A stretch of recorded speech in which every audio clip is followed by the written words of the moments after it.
Hey. Hi, good afternoon, everyone. I'm Tusheet Shrivastava. I'm the co-founder and CTO of GeoIQ.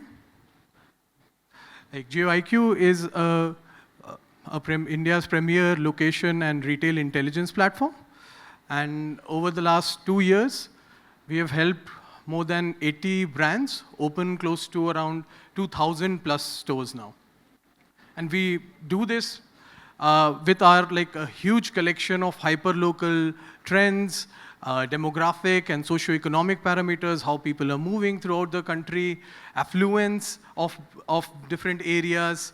But today, I'm going to talk to you about how we can utilize all this external data and consumer trends data in merchandising.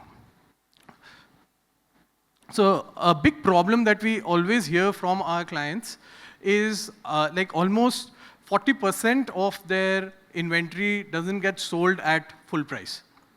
And this is like an industry-wide, worldwide problem. And even 30% of the styles, they fail to resonate with the local market.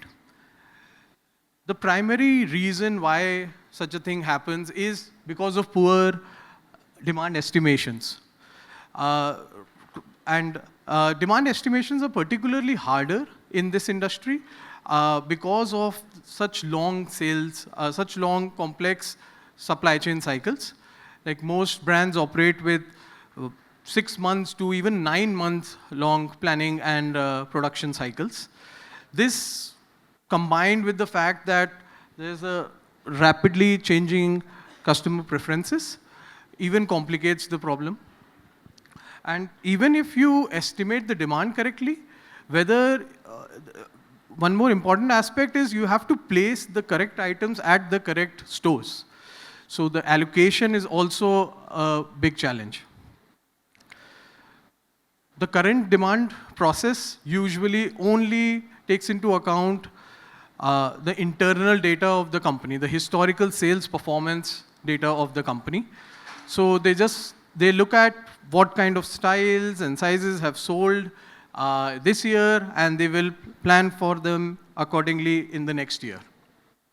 What this whole process fails to incorporate is there's no market context. There's no data around what kind of trends are actually going to go up next year, whether they will go down next year, even if they sold better this year. All of this is completely missing, and this is what causes the errors in the demand estimations. So what the future of merchandise planning would look like, and this every retailer, I believe, wants to do, but they are not able to. So of course, there's this brand's own internal data, the loyalty data, the seasonality weather patterns that brands also somewhat take into account. But this data needs to be combined with the consumer preferences and particularly the location context of each and every store, and how the brand's presence and popularity and footfalls are changing in and across all the different stores that they have. So I'll give you, over the quick talk, I'll give you 2 examples. So first one is of oversized clothing. So major apparel brands missed this trend of oversized t-shirts and clothing. So as you can see in 2023, this was huge. In 24, and this is all across India, I'm talking about right now in this chart. And in 2024, it declined a bit. When we talked to brands, they said that they are now planning to introduce this oversized clothing this year. But do you guys feel that this is still going to be a relevant trend in this coming year? So we used our advanced trend forecasting models to estimate what the trend is going to be like this year. And we see that this is going to fall even further, almost a 50% drop to what it was last year. But it's still going to be relevant, but just in much lesser volumes. So this helps me segue into this problem that when you have a trend which is not as huge, so you won't be able to stock it at every store. So like for oversized clothing, we saw that it will be relevant, but less, right? So which stores do you stock oversized clothing in? But this particularly becomes even harder when you have never had oversized clothing before.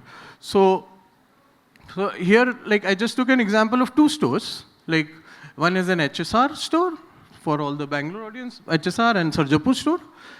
Both these areas actually have very high density of high affluent people, very similar audiences, working IT professionals, working in startups, but they have very varied customer preferences. So HSR, which is dominated by like builder flows and relatively has a younger audience compared to Sarjapur Road, which has a lot of 3 and 4 BHKs where a lot of families stay in. And through our trends, we were seeing that HSR will have much more higher demand for oversized t-shirts than the Sarjapur Road. Like another pilot that we did, utilizing this external data to enhance your demand planning, is there was a new product that was going to be launched. It was a celebrity-promoted eyewear collection. And we were tasked to help maximize the sell-through for this. So in order to do this, we got back to the drawing board. We saw like what all there are a lot of external factors which can be incorporated into this. But we came up with these 6 which capture the entire market context. The first one that I'll show a little later is our Vision AI, which helps determine how visually similar are the products. This becomes especially important when you're launching new products.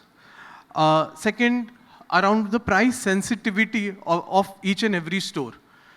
If you're launching products at a slightly higher price point, you might have to, this becomes extremely important as to where do you stock that higher priced item. The trend popularity around each store, the social media presence, what are influencers talking about there, what are the celebrity influences present over there, your local competitors, and online marketplace data combined with our robust collection of affluence and spend data sets across India. So just to give an example of this, the first part, the Vision AI, like right now, what happens is when a new product is being launched, there's no historical data of sales. So how do you even plan for how much you should buy this new product? How much would the demand be like for this new product? So most people rely on just the technical specifications of the product. Like in this example here, I've shown 2 specs. They are actually technical specification wise, they are very similar to each other. But as you'll see, like they don't look as similar. Like compared to when we use our Vision AI, here, even though the technical specifications are not matching, but from the consumer point of view, both of these actually look very similar and might have very similar demand patterns coming. So this is the first part of that. Then we also come to the hyperlocal price sensitivity. So because we have a lot of data around and very granular street level data around which brands are working where, what kind of merchandise do they keep, what kind of price points do they operate in, are these like local budget brands, is this like a high street area, is this like a mall? All of this is part of our data sets. So we use this to determine for each store, like even in like one locality like HSR layout, the client had 3 stores, and all the 3, like each of these 3 stores varies a lot in price consciousness or value consciousness of the customers. So the store in the north on 27th Main Road, it is a high street store that has much lesser price sensitivity compared to the one in south. The Sector 2 store has very highly price sensitive audience coming in. And because this new collection, the celebrity collection, which was being launched, it was being launched at a slightly higher price point. This becomes very critical to understand where do we even stock this new product. Coming on to the celebrity popularity, because this collection was being launched and being promoted by a popular celebrity, it was very important to understand where is this celebrity's impact higher? Which parts of the country will resonate more with this celebrity compared to which ones will resonate less? So on the left side, I have the celebrity popularity measures, and on the right, I have the actual product sell-throughs. So you'll see that they correlate quite a bit. It's not like 100% correlation, but they correlate quite a lot. And it is very important to understand the celebrity popularity when that celebrity is being used for positioning of the product and in proper store and product allocations. So what I want to leave you guys with is that we need to combine the internal sources of data, like internal sources as in just the product sales and the product similarities, with the external sources of data, like the hyperlocal trends, the celebrity impact numbers, the price sensitivity, and only then we see the complete picture. Yeah. So we did this study.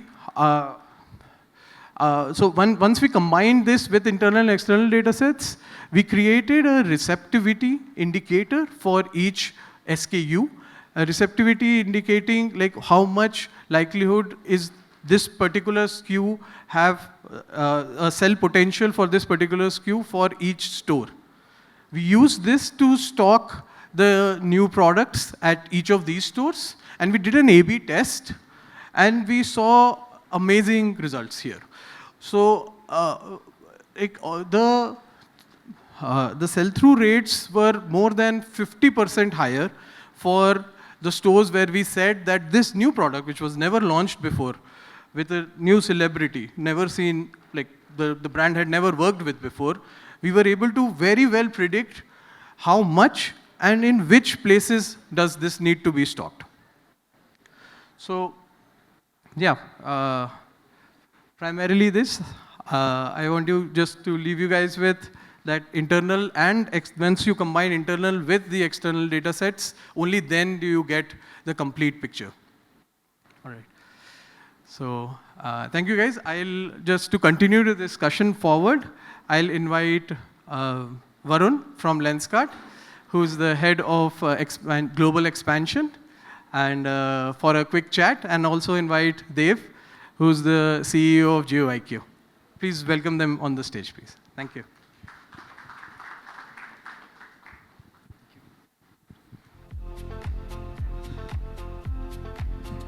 Thanks, Tusheet. Hi, good afternoon, everyone. Tusheet has left us with some background on how data analytics can help in producing better sell-through rates, better performing stores, better retail. But we are going to dial a bit backwards here.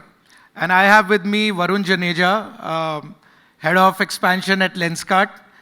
He's been there for 4 years. He's seen Lenskart's journey from store number 400 to currently 2,000 in a record time, Varun, if we can say that. But what we have seen is, he has brought some method to the chaos of expansion.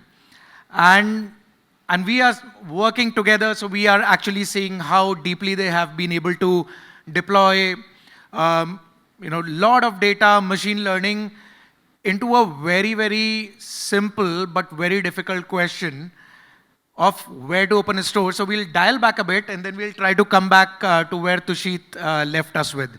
Thanks, Varun. Thanks for joining us. Thank you, Dev. I'll quickly start with, you've seen the journey from 500 stores to 2,000 now. Where was it when you joined in and where is it now? So if you can give us some background on how the process has evolved. Good evening, everyone. And first of all, I wouldn't say it's a record. I see a coffee chain in China clocking 10,000 stores in a matter of few months. So I think the world is moving ahead very fast with technology and all, right? So yeah, I mean, it's been an insane journey for us as well. We knew that there is a gap in the market. And I think at some point of time, it's your responsibility to be able to, once you know that you've got the right product, you've got the right product fit, the right value for the market, to be able to take that to the consumer faster, to be able to acquire those customers faster, because that value proposition is what we have built it for the customers, and how quickly everybody gets that accessibility to it. So I think, yeah, I mean, for us, we use a lot of data, and I think, when I joined back, let's suppose 4 years back, I mean, it was a complete different, I think, a way how we used to expand, in a particular market. I think we were still new, we were still learning, and I think the learning goes on, right? We're still learning in terms of how different markets behave very differently for us. Yeah, I mean, as a brand coming up of age, we've been doing no differently than any other brand before, right? We were also looking at, our competitors, our complementary brands where they were doing well, and to be able to find a store near them. I mean, usually we call that as a Nash principle, right? Wherein we know that, if you have an ice cream shop, let's suppose in a market, and you open another ice cream shop, it becomes an ice cream market. And that helps you bring a lot of consumers to that particular market, right? So that is how, traditionally we, and I think a lot of people out here will be able to resonate that a lot of fashion brands will often go to a location where they have the similar category, right? So I think that's how primarily we also started our journey. And but I think somewhere we knew that the problem is big in the country. Eyewear, I mean, we say 40% of the people need eyewear today, vision correction in the country. And every new store that we open, we enable almost 10,000 eye tests every year. So that's the first level of service that we offer to the customer. Now to be able to find that where all those customers are at a granularity level, not from a macro level perspective, but knowing that there's a big market out there, how to reach to every locality to be able to service that and to create accessibility, and that too doing it sustainably is the code that we've been able to crack using a lot of data. We have seen that India, 1.4 billion people, many variations across markets. Every market behaves differently. Every region behaves differently. How did you pull it all together to understand that, hey, this is my kind of consumer, and this is where in the country they are, so I need to get closer to that. So was there, initially there was a lot of, I'm sure there was a lot of method earlier as well, but how is modern technology allowing you to bring in even more, hidden metrics into the system? Yeah, I mean, see, we all know that there are certain markets that work very well for our, and I would say we all look at India with very lot of anticipation that 1.4 billion people, and you multiply that in terms of the number of bills or market, and you can come across with very numbers.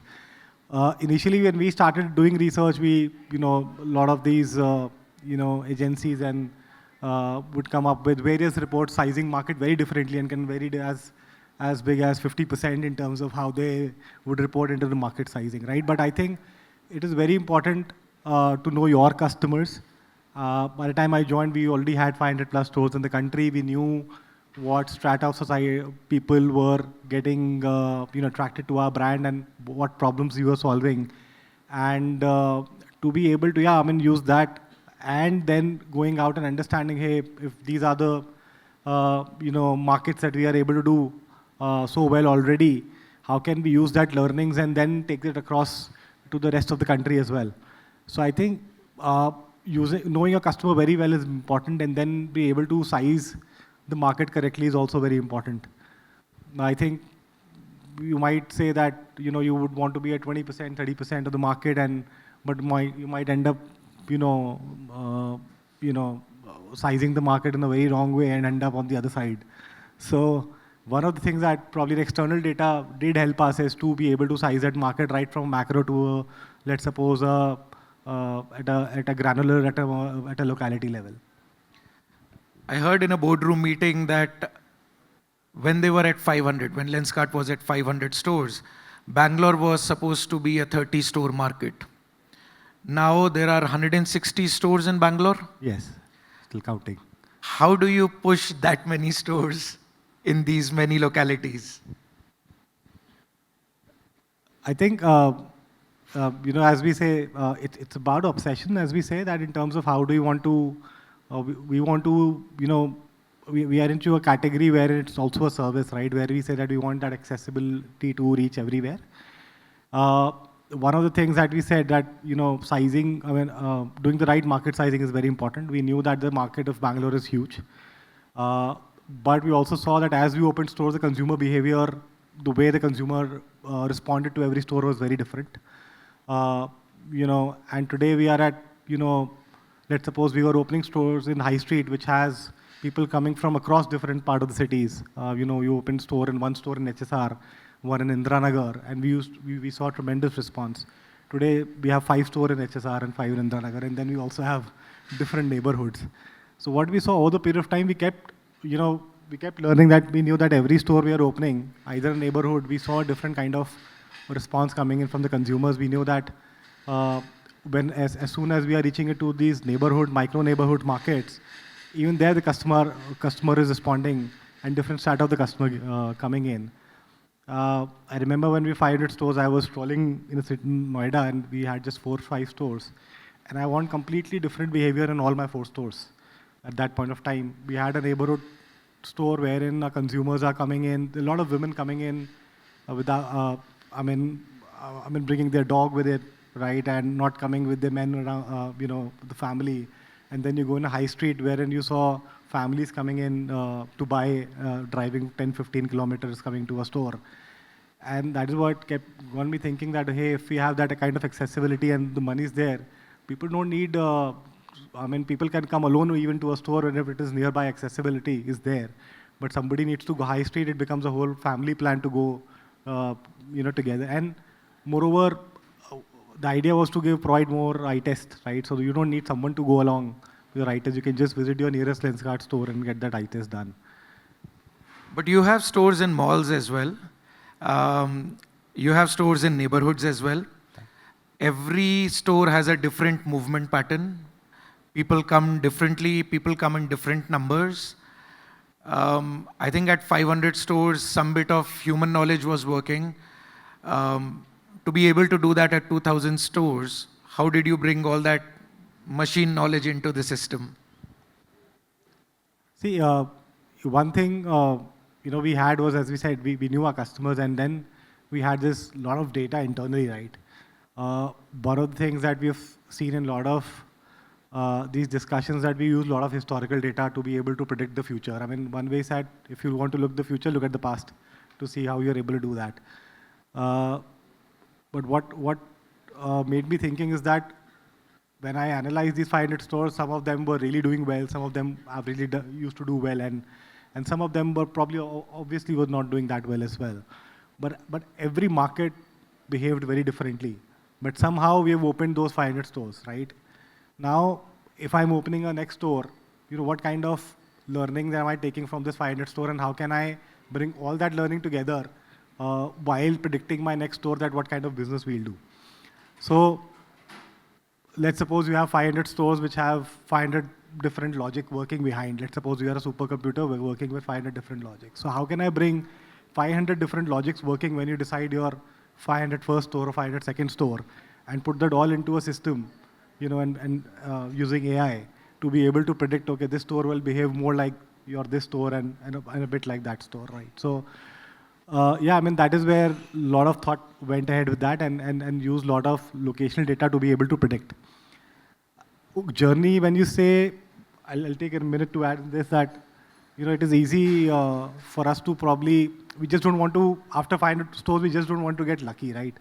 So we wanted to get it right so that we are able to continue that journey year on year and days on days, right? So it is very important that every store we open, we knew the outcome that is going to be. We are able to predict that outcome correctly so that we are able to get a right store for ourselves. And we are able to get our payback also faster, so that continues, allows that capital to come back faster in the system and you continue to open those stores. So you are more keen on the outcome than the data itself, and therefore the models, whatever you're building, they need to be more powerful? Absolutely. Absolutely. I mean, see, at the end of the day,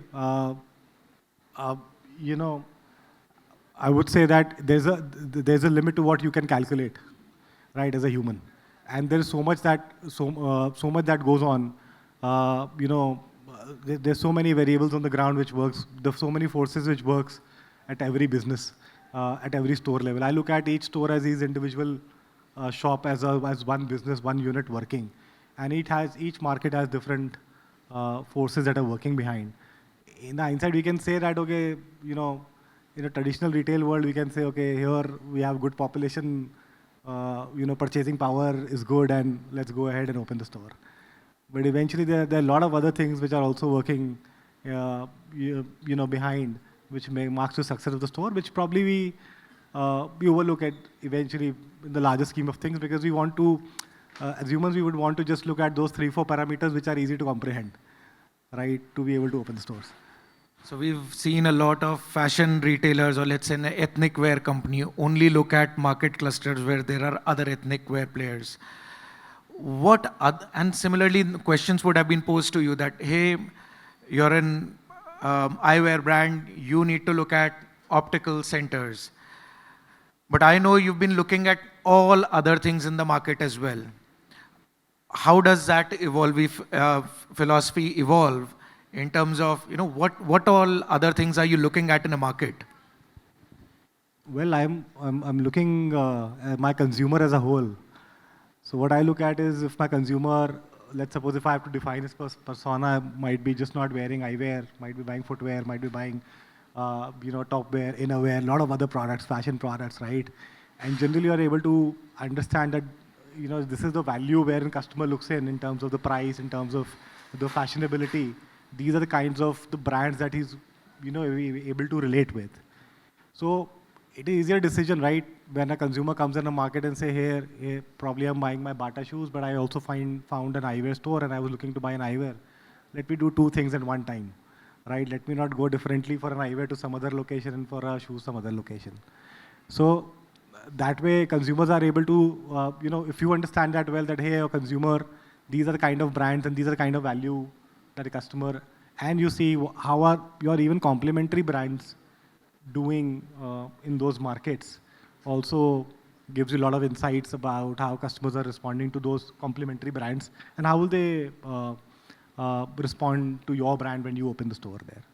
Is it possible to do it reliably at scale with the current state of retail? I mean, I know people do collect this information, but the reliability is also an issue if you're always collecting this information from the ground. Yeah, I would say, see, data is one part of it. How you interpret it and how you want to interpret it is the other side of it, right? So that is where, to bring that kind of consistency at reliability, yes, I think to a large extent we've been able to do that successfully till now, wherein we can confidently say that we are there about 90-95% of the times. We're very accurate in terms of how we go now. I still feel that, you can get a market right, but you still need the other meta insights as well into what kind of property, what kind of locations the facade of the property should look good and all the other aspects should also. So there is a human element to it as well. But at the same point of time, very important to identify the right potential of the market. I'll give you an example where we go wrong. We all, as a fashion brand, want to be at the locations where the other brands are doing great business. And, while we identify those markets from outside, when we get a store there, we feel that, okay, let's get the store, and then we start building a business case around it, okay, to justify the rentals or the cost that this is the kind of business we need, we can do, right? And it can goes both ways, right? The chances of success 50-50, right? I'm not saying the store will do bad, but will it do as per the expectations to justify that those costs that you would be paying for that particular property, right?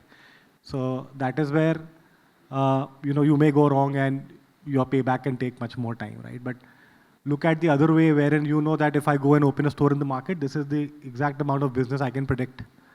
And then work backwards for this to justify this kind of business. This is the kind of OPEX I want to put in the market. Yeah, I mean, to be able to analyze all this data, I mean, I know only a few companies in India have operationalized such powerful models, Lenskart being one of them.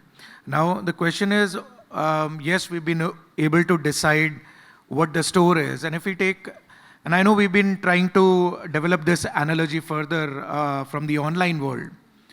In the online world, why are we talking about personalization? Because we can track the entire customer journey. We know this user came through Instagram. We know this user spent X amount of time on a website and did an X amount of transaction. In the offline world, that goes missing. We only know a person has entered into the store. Now, how important is understanding the movements of people, how many, to your business, and how does that, overall solve the problem of running the store as well, profitably? And how are you imagining it? Yeah, I mean, I think every impression online is I would say, can be interpreted in a certain way. But offline, I think we are able to get analytics once there is a walk-in inside the store. And then your in-store and analytics and engagement with the customer kicks in. One of the very interesting things, and I think that may happen very soon as well, in terms of is that what is the, if we are in a particular market, and if I'm not getting a business, one of the things is that if the traffic is going down in my store, is it that the traffic is going down and across all the markets? See, markets is also expanding. I mean, take a city like Bangalore, expected to grow at 50% in the next 5 years. When I'm talking about geography, the borders, right, in terms of, and, which means your city center is going to move, right? And once your city center moves, your markets may move. So is that market which was once the darlings of the customers, is it darling now as well, right? So that demographics keeps on changing in terms of do people prefer to continue coming to those markets or not? Or is it just that somehow certain markets, there was some infrastructure development wherein the footfall was not coming. Now that is complete. The market suddenly starts to get the fresh in terms of business coming into the market, the footfall increases. But how are you able to correlate that external market, footprints, or you can say, and relate that to your store level? We have also seen that since quick commerce has come in, the market dynamics are becoming very, very dynamic. We know offline world also looks at monthly changes in behaviors, or maybe quarterly or seasonal. How do you foresee, even tracking the store on a day-to-day basis vis-a-vis what is happening in the market? How far is that in the future that every brand starts tracking that, almost at a daily basis? What is happening to my funnel? Yeah, I think it is interesting times. I mean, remember fashion used to have 2 seasons. It got to 4 seasons now. And I think with fast fashion is going to be a 12th season soon. And I think probably some of them also doing weekly. So I think even with the nimble value chain, to be able to do that, I think you need some kind of predictability going forward. That is for sure. You are able to predict trends grounds up to be able to develop product accordingly so that you are much more relevant. As Tusheet mentioned, 40% or 30% of the merchandise that comes today is not even relevant that comes out in the market. So I think we are in a world of hyper personalization. That is what I can say, and probably local intelligence can help a lot. But I think with these kind of the way the dynamics are changing and the seasons are moving, I see more than forecasting, the predictability is going to be the next thing. What are the in-store interventions you see that are, we see store interventions being done at a city level, state level, but you've been doing it at a store level. I mean, what are these interventions that can be done down to a store level? So I would say, as you say, one problem at a time. We wanted to really work backwards, grounds up, when we decide that when we want to open a store and we want to be really sure of the outcome, and then we want to open a store. I think the other part of now what interests is you go deep dive that why will that outcome will be, and what kind of merchandise you will be selling, and what kind of products you will be selling. And so over the period of time, you may get your merchandise incorrect when you open a store. Maybe you can get it wrong, but over a period of time, it does correct, auto-corrects with the given systems that you have in place.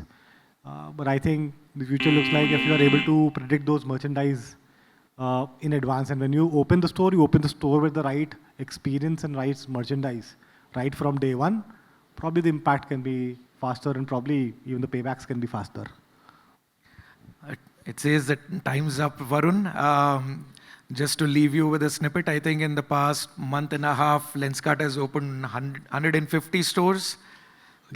So I think by the day ends, today will be opening 3 stores. So I think you're continuing on that extreme pace. We wish you luck, and thank you. We hope you keep using all the intelligence, as you are using going forward. Thank you. Yeah. Thanks a lot.